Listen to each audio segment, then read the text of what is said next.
भगवत गीता के आदर्शों पर चलकर मानव न केवल स्वयं का भला कर सकता है, वरन संपूर्ण मनुष्य जाति का कल्याण कर सकता है। श्रीमद् भगवत गीता न केवल धर्म का ज्ञान कराती है, बल्कि जीवन जीने का ढंग भी बताती है। महाभारत के युद्ध के पहले श्री कृष्ण और अर्जुन के बीच का संवाद मानव के लिए प्रेरणादायी है। गीता के उपदेशों का अनुसरण कर हम न केवल खुद का बल्कि समाज का भी भला कर सकते हैं। पंडित नारायण शर्मा कहते हैं कि महाभारत के युद्ध में जब पांडवों और कौरवों की सेना आमने सामने डटी थी, तो उस समय अर्जुन दुश्मन सेना में अपने बंधु बांधवों को देखकर अवसादग्रस्त हो जाते हैं।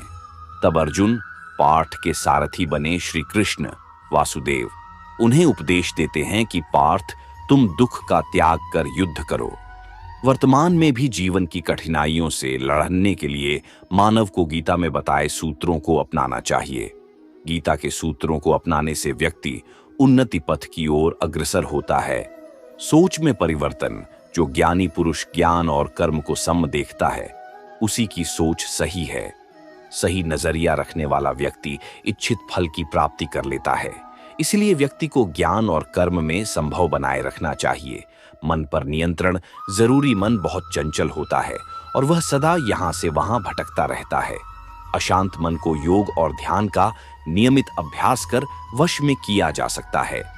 क्रोध पर काबू। गीता में लिखा है कि क्रोध भ्रम पैदा करता है और भ्रम से बुद्धि विचलित होती है। जब बुद्धि का विचलन हो जाता है तो तर्क करने की क्षमता भी क्षीण हो जाती है। जब मनुष्य में तर्क करने की क्षमता नहीं रह जाती तो वह पतन की ओर अग्रसर हो जाता है। इसलिए क्रोध से बचना चाहिए। मन पर अंकुश जरूरी। मन बहुत चंचल होता है, इस पर नियंत्रण करना बहुत जरूरी होता है। जो मनुष्य मन पर नियंत्रण नहीं कर पाते, ऐसे लोगों का मन उनके दुश्मन की तरह कार्य करता है और धीरे धीरे मनुष्य गलत राह की ओर अग्रसर हो जाता है।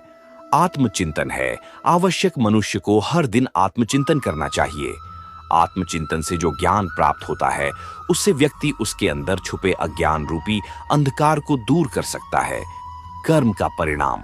भगवान कृष्ण ने गीता में कहा है कि मनुष्य जैसा कर्म करता है, उसे उसी के अनुरूप परिणाम की प्राप्ति होती है। इसलिए जीवन में अच्छे कर्म करने को महत्व देना चाहिए। विश्वास से सफलता।